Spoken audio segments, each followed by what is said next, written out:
Alhamdulillah, segala nikmat milik Allah Tabaraka wa Ta'ala. Kita hanyalah hamba yang lemah, dan kelemahan kita tetap akan lemah kecuali kalau Allah Tabaraka wa Ta'ala memberikan sesuatu kepada kita. Wa khuliqal insanu dha'ifa. Manusia diciptakan dalam kondisi yang lemah. Tanpa rahmat dan nikmat Allah, kita bukanlah siapa-siapa. Tanpa rahmat dan nikmat Allah, kita tidak mampu apa-apa. Apa yang bisa kita lakukan?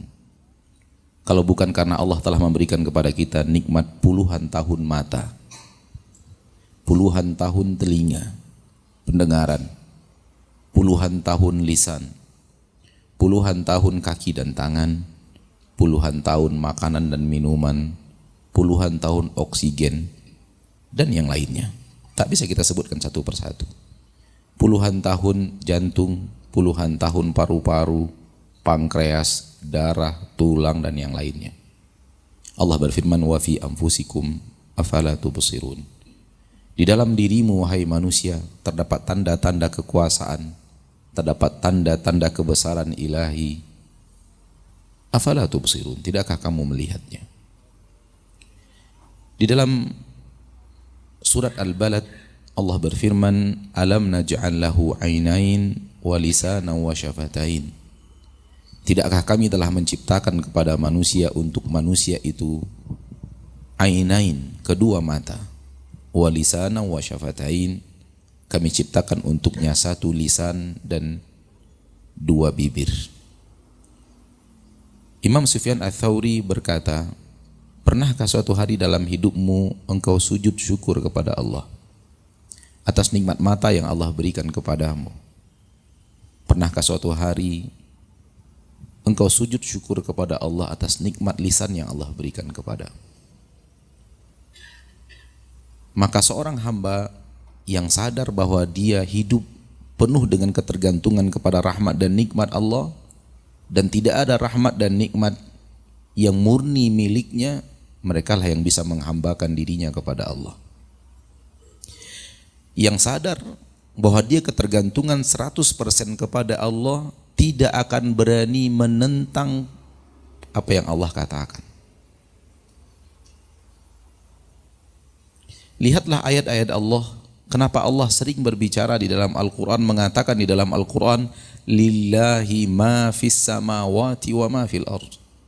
Milik Allah seluruh yang ada di langit dan seluruh yang ada di bumi. Lihatlah Allah berfirman, wa ma bikum min ni'matin faminallah. Nikmat apapun yang ada pada kalian hai manusia, semuanya datang dari Allah. Pemilik satu-satunya adalah Allah. Percaya tidak percaya, tangan antum itu punya Allah, bukan punya antum. Percaya tidak percaya, kaki yang antum gunakan untuk berjalan itu milik Allah, bukan milik antum. Kalau tangan itu milik antum, pertanyaannya, antum kapan buatnya? Kapan menciptakannya? Kapan membuat tulang, menciptakan daging, membungkusnya dengan kulit, mengalir di dalamnya darah? Siapa yang merangkai semua itu?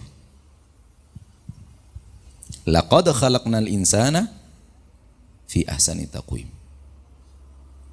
Ketika seorang hamba merasa dia memiliki, ketika itu dia merasa menjadi penguasa, walaupun hanya penguasa kecil. Ketika dia merasa penguasa, dia mulai sulit untuk diatur karena dia merasa harus dia yang ngatur. Ketika itulah kesombongan menyelimuti jiwa, dan ketika itulah hamba mulai tidak peduli kepada sang penguasa yang hakiki.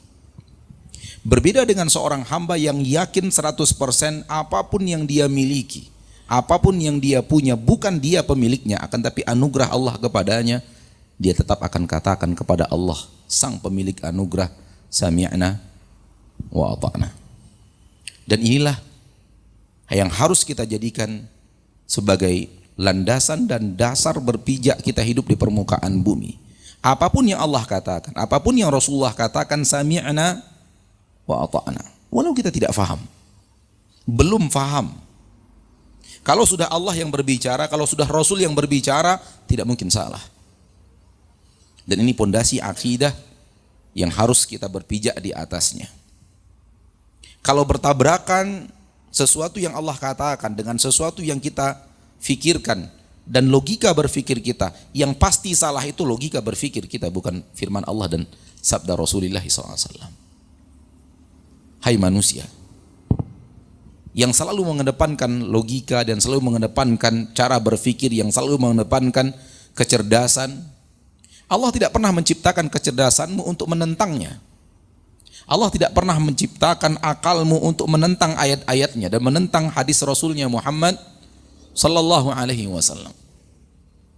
Sadarlah, engkau dan logikamu masih bisa dimasuki oleh syaitan. Sadarlah, engkau dan kecerdasanmu tak akan bisa mengalahkan kecerdasan iblis laknatullahi alaihi.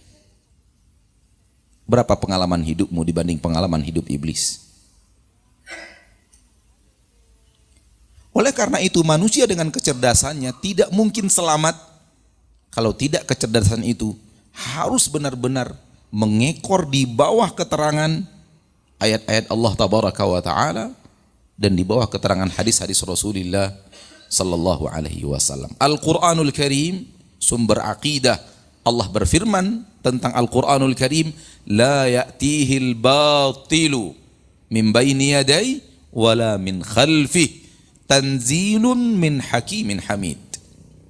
Tak akan pernah datang kebatilan di dalam Al-Quran itu. Tidak di depannya, tidak di belakangnya. Kenapa tidak ada kebatilan di dalam Al-Quran? Bagaimana mungkin ada kebatilan di dalamnya? Tanzilun min hakimin hamid. Dia datang dari Allah.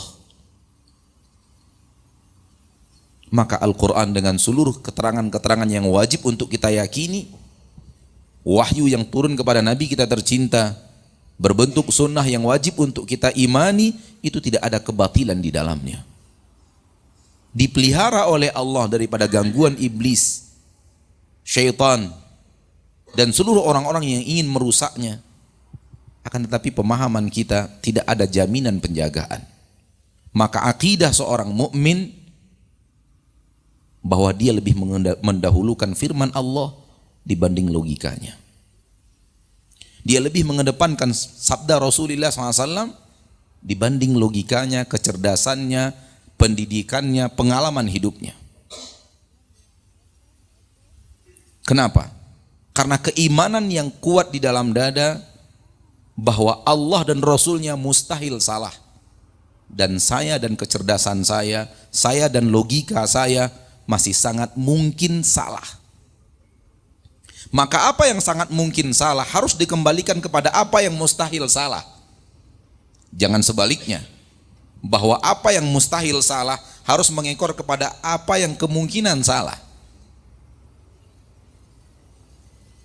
Allah maha berilmu, maha tahu segala-galanya, akan tapi kita penuh dengan kebodohan.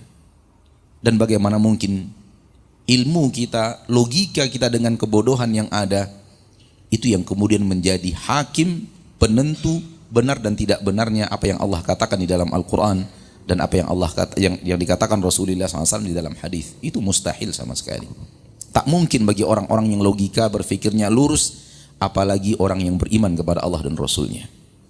Maka di awal muqaddimah ini, di awal tausiah ini, sebelum Ustaz Abu Yahya Badrus Salam, saya katakan, selaraskan logika dengan ayat-ayat Allah, selaraskan logika dengan hadis Rasulullah. Kalau kemudian logika kita belum bisa memahami ayat Allah, fahami yang salah itu logika kita.